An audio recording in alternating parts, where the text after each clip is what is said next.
Hello dear students, पढ़ते रहिए बढ़ते रहिए के इस सफ़र में मैं डॉक्टर विनीता अरोड़ा आप सभी का इस क्लास में स्वागत करती हूँ। आज की इस क्लास में हम एक नए चैप्टर पर बात कर रहे हैं और ये चैप्टर है अमलगमेशन ऑफ कंपनीज। जी हाँ स्टूडेंट्स, कंपनीज का एकीकरण किस तरह से होता है, किस तरह से हम इसके डिफरेंट टर्मिनोलॉजी को समझेंगे, ये सभी जानने के लिए आज की हमारी इस क्लास को लास्ट तक जरूर से अटेंड करें। तो चलते हैं आज की ई क्लास की ओर।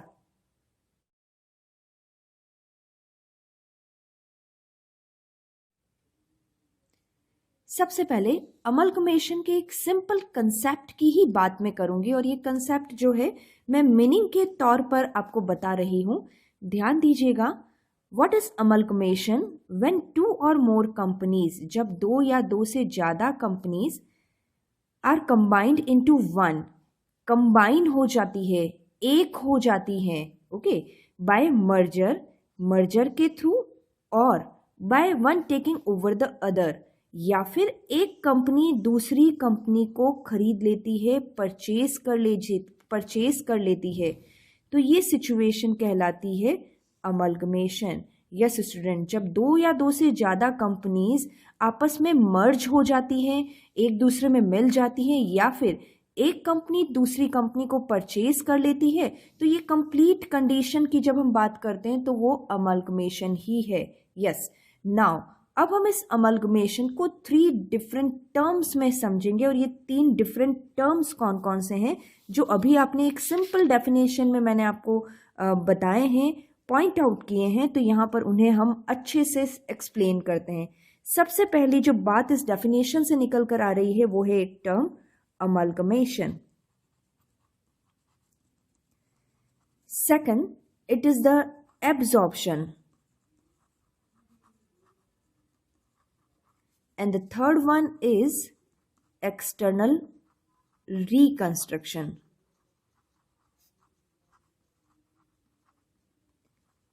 Yes students, now जब हम अमलगमेशन की बात करते हैं तो अमलगमेशन ऑफ कंपनीज ये इन 3 एक्टिविटीज का ही कंबाइंड फॉर्म होता है। अब इन 3 एक्टिविटीज को हम समझते हैं क्या होता है। एक्चुअली जब हम पर्टिकुलरली अमलगमेशन या जिसे हिंदी में हम कहें एकीकरण की बात करते हैं तो इसकी कंडीशन को आप ध्यान से समझिएगा। इसके अंदर मान लीजिए हमारे पास 2 कंपनीज है, X company and Y company. Now amalgamation के कंडीशन में एक्स एंड वाई कंपनी दोनों ही कंपनी अपना लिक्विडेशन करेंगी, यानी समापन होगा, और एक नई कंपनी को फॉर्म करेंगी and which is called X Y company. Now अब देखिए यहां पर अमलगमेशन 2 या 2 से ज्यादा कंपनीज अपना लिक्विडेशन करती है, समापन करती है, वाइंड अप करती है और एक नई कंपनी का निर्माण करती है। इट इज अमलगमेशन या एकीकरण। चलते हैं एब्जॉर्प्शन की ओर। देखिए एब्जॉर्प्शन या जिसे हिंदी में कहें संविलियन, इसमें क्या होता है। मान लीजिए अब हमारे पास 3 कंपनियां हैं, A, B and C. Now A company सबसे ज्यादा पावरफुल, इकोनॉमिकली पावरफुल कंडीशन में है। ए बी सी आपस में मर्ज होती है, तो इसके अकॉर्डिंग क्या होगा, बी कंपनी अपना लिक्विडेशन करेंगी, सी कंपनी भी अपना लिक्विडेशन करेंगी, और फाइनली इन दोनों ही कंपनीज को कंपनी ए परचेज करेंगी। Okay guys, got that point. A का लिक्विडेशन नहीं हो रहा है, यह एक company is taking over, A is taking over the other companies जो कि बी और सी है। तो ऐसी कंडीशन में ये जो चीज कहलाती है जिसमें किसी एक कंपनी को छोड़कर बाकी सभी कंपनीज का लिक्विडेशन हो जाता है, और यह जो एक कंपनी एग्जिस्ट कर रही है फिलहाल, यही एग्जिस्टेड कंपनी इन बाकी कंपनीज को परचेज कर लेती है। It is called the absorption. Absorption means सौंखना, मर्ज हो जाना। तो यानी ये 2 कंपनीज ए कंपनी में मर्ज हो गई। रिमेंबर स्टूडेंट्स, यहाँ पर अब इस ए कंपनी का नाम नहीं बदलेगा, जैसा कि हमारे पास यहाँ था एक्स और वाई ने लिक्विडेशन किया और एक नई कंपनी बना दी एक्स वाई लिमिटेड। लेकिन यहाँ पर बी और सी का लिक्विडेशन होने के बाद ये ए में मर्ज हो रही है। दैट मीन्स अब ए कंपनी एग्जिस्टेड है और इसका कोई नाम चेंज नहीं होगा, इसी नाम से ये कंपनी आगे अपना बिजनेस ऑपरेट करेगी। Now this condition is called absorption. Now अब बात करते हैं एक्सटर्नल रिकंस्ट्रक्शन की। Let's see, in the external reconstruction, बाह्य पुनर्निर्माण के अंतर्गत मान लीजिए हमारे पास कोई कंपनी है भारत लिमिटेड। नाउ इस कंपनी में यदि एक्सटर्नल रिकंस्ट्रक्शन किया जा रहा है तो एक्सटर्नल रिकंस्ट्रक्शन करते वक्त यहाँ पर ये भारत लिमिटेड अपना लिक्विडेशन करेगी यानी समापन करेगी, और इस लिक्विडेशन के बाद कोई परचेज नहीं, कोई दूसरी कंपनी नहीं, केवल एक ही कंपनी हमारे पास एग्जिस्ट है जिसने अपना लिक्विडेशन किया, और इस लिक्विडेशन के बाद एक नई कंपनी ओपन कर दी जो कि है new Bharat limited. That means there are two different companies with different names. दो डिफरेंट कंपनीज हैं डिफरेंट नेम के साथ।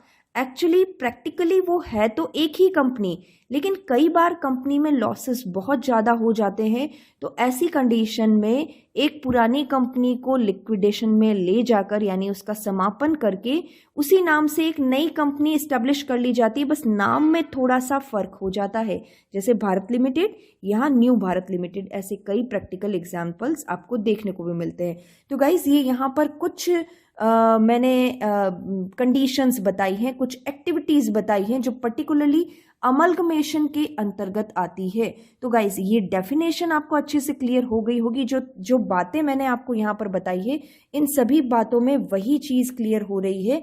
यहाँ पर ध्यान दीजिए, दो कंडीशंस हो रही है, दो चीज़ें हो रही है, दो एक्टिविटीज़ हो रही है। वो क्या? किसी एक या एक से ज़्यादा कंपनीज का लिक्विडेशन हो रहा है। लेट्स सी हियर, यहाँ लिक्विडेशन, यहाँ पर भी लिक्विडेशन एंड यहाँ पर भी लिक्विडेशन, और कोई नई कंपनी एग्जिस्ट में आ रही है या फिर पुरानी कंपनी ही उसे परचेज कर रही है, या यहाँ पर उसी कंपनी को रीऑर्गेनाइज्ड करके रीफॉर्मेट करके लिक्विडेशन के बाद एक नए नाम से यहाँ पर कंपनी एस्टैब्लिश हुई है।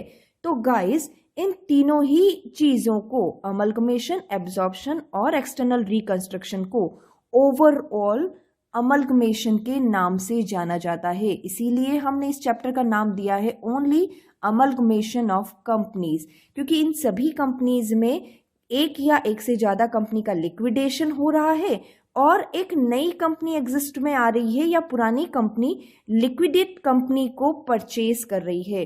तो इसलिए ओवरऑल इसे अकाउंटिंग टर्म में हम फाइनली अमलगमेशन का ही नाम देते हैं। तो गाइस ये तो एक सिंपल कंसेप्ट हमने पढ़ा अमलगमेशन के बारे में। आगे बात करते हैं। अब यदि बात करें कि इस तरह के अमलगमेशन पर कौन सा अकाउंटिंग स्टैंडर्ड एप्लीकेबल होता है, इंपॉर्टेंट क्वेश्चन, शॉर्ट आंसर्स के लिए। तो गाइज मैं यहाँ आपको बता देना चाहती हूँ कि जब अकाउंटिंग स्टैंडर्ड बोर्ड के द्वारा बनाए हुए अकाउंटिंग स्टैंडर्ड एप्लीकेबल होते हैं, तो यहाँ पर अमलगमेशन पर अकाउंटिंग स्टैंडर्ड 14 एप्लीकेबल होता है। बट नाउ अभी जो बात हम करते हैं वो इंड एएस की बात करते हैं, यानी इंडियन अकाउंटिंग स्टैंडर्ड की बात करते हैं। तो यहाँ पर इंड एएस 103 इस अमलगमेशन पर एप्लीकेबल होगा। हैं एक्चुअली दोनों ही कंसेप्चुअली एक ही बात करते हैं, लेकिन ये पहले जब अकाउंटिंग स्टैंडर्ड हमारे चलते थे तब अकाउंटिंग स्टैंडर्ड 14 यहाँ एप्लीकेबल होता था। बट राइट नाउ अब हम इंड एएस की बात करते हैं और ये इंड एएस जो अमलगमेशन पर लगता है वो है 103। नाउ गाइज कुछ एग्जाम्पल मैं आपके सामने यहाँ पर रख देती हूँ जो कि कुछ प्रैक्टिकल एग्जाम्पल्स हैं जिन्हें सोचकर या याद करके आपको समझ में आएगा कि अमलगमेशन कैसे हो रहा है। जैसे अभी लेटेस्ट में हम बात करें, टाटा ग्रुप ने एयर इंडिया को परचेज किया। यस गाइस, ये यहाँ पर एक तरह से इस कंपनी ने, ये एयर इंडिया कंपनी लिक्विडेट होगी, यहाँ पे इसके सारे शेयर्स को परचेज कर लिया गया, प्राइवेटेशन में चली गई है, तो सारे शेयर्स परचेज कर लिए गए हैं। ऐसी कंडीशन में टाटा और एयर इंडिया एक हो गई हैं। टाटा ने एयर इंडिया को परचेज कर लिया है। एक और एग्जांपल मैं आपको देना चाहूँगी, जिस तरह से फेसबुक ने व्हाट्सएप को परचेज किया था। यस गाइस, यहाँ पर आप जब भी व्हाट्सएप यूज करते हैं तो नीचे फेसबुक का नाम लिखा हुआ आता है। तो ये कुछ ऐसे मर्जर या एक्विजिशंस है जिससे आपको ये चैप्टर्स के कुछ प्रैक्टिकल कंसेप्ट, प्रैक्टिकल एस्पेक्ट समझ में आएंगे। नाउ अब जो बात मैं करना चाहती हूँ वो यही इसी प्रैक्टिकल एप्लीकेबिलिटी की है कि why companies join together, why there is amalgamation. Yes guys, amalgamation क्यों किया जाए, ये यहाँ पर आंसर देने की कोशिश मैंने की है ताकि आपको एक प्रैक्टिकली अप्रोच समझ में आ जाए। सबसे पहले, टू बिकम इकोनॉमिकली स्ट्रांग। देखिए, कई बार ऐसा होता है कि कंपनीज के अंतर्गत लॉसेस बहुत ज़्यादा इकट्ठे हो जाते हैं। जब बहुत ज़्यादा लॉसेस इकट्ठे हो जाते हैं तो ऐसी कंडीशन में कंपनी अपना रिकंस्ट्रक्शन करने की सोचती है, जो कि हमने आपसे पहले के वीडियोस में भी बात की है। यदि कंपनी केवल अपने आप को इंटरनली रीऑर्गेनाइज्ड करके रिकंस्ट्रक्शन करती है तो ये इंटरनल रिकंस्ट्रक्शन कहलाता है। लेकिन जब कंपनी अपने आप को लिक्विडेट कर लेती है, वाइंड अप कर लेती है और उसके बाद एक नई कंपनी बना लेती है तो यह एक एक्सटर्नल रिकंस्ट्रक्शन है। And the purpose is that company is external reconstruction, यानी इस तरह के अमलगमेशन के बाद कंपनी लॉसेस से निकलकर नाउ प्रॉफिट कंडीशन में आ जाती है, यानी सारे लॉसेस को मीट आउट कर दिया जाता है। फाइनली कंपनी एक प्रॉफिटेबल कंडीशन में आ जाती है। तो इस तरह से यदि कंपनी को इकोनॉमिकली स्ट्रांग होना है तो भी कंपनी अमलगमेशन का सहारा लेती है। Now for large scale production, कई बार ऐसा होता है जैसे टाटा कंपनीज हैं, वो कई बार दूसरी छोटी छोटी कंपनीज को परचेज कर लेती है। तो क्या होता है, इस तरह से ऐसा करने से जब कंपनीज आपस में मर्ज हो जाती हैं तो वो लार्ज स्केल पर प्रोडक्शन कर पाती हैं, उसकी कैपेसिटी इंक्रीज हो जाती है। और जब प्रोडक्शन लार्ज स्केल पर होता है तो हमारी कॉस्ट भी रिड्यूस होती है। तो गाइज, इस तरह से, इस वजह से भी अमलगमेशन किए जा सकते हैं। Now for avoiding competition, of course कई बार ऐसा होता है कि मार्केट में बहुत सारा कंपटीशन है, तो जो पावरफुल कंपनी है वो इन छोटी छोटी कंपनीज को परचेज करके उन कंपटीशन को अवॉइड करने की कोशिश करती है। तो जब वो कंपनी ही अपनी हो गई है, उसे परचेज कर लिया गया है, तो फाइनली अब किसी तरह का कोई कंपटीशन ही नहीं रहा। तो यहाँ पर कंपटीशन अवॉइड करने के लिए भी कई बार अमलगमेशन का सहारा लिया जाता है। फॉर इंक्रीजिंग इफ़िशियंसी, कंपनी की कैपेसिटी बढ़ती है, ऑफकोर्स इफ़िशियंसी बढ़ती है, कई सारी चीज़ें मर्ज होती है, कई सारे एसिड्स, एचआर से लेकर कई सारी चीज़ें आपस में कंपनीज मिलती है। तो ऐसी कंडीशन में कंपनी की इफ़िशियंसी भी इंक्रीज होती है और साथ में यदि कंपनी अपना एक्सपांशन भी करना चाहती है तो भी कंपनी आपस में ज्वाइन होती है, अमलगमेट होती है। तो गाइस, आज के इस वीडियो में हमने अमलगमेशन की एक सिंपल इंट्रोडक्शन, यानी इसकी डेफिनेशन, इसके कंसेप्ट से लेकर अकाउंटिंग स्टैंडर्ड से लेकर क्यों अमलगमेशन किया जाए की बात की है। ओके स्टूडेंट्स, नाउ यदि आप हमारे वीडियो को पसंद कर रहे हैं तो हमारे वीडियो को लाइक करें। अभी तक आपने हमारे चैनल को सब्सक्राइब नहीं किया तो हमारे चैनल को सब्सक्राइब जरूर करें। Thank you guys, thank you so much.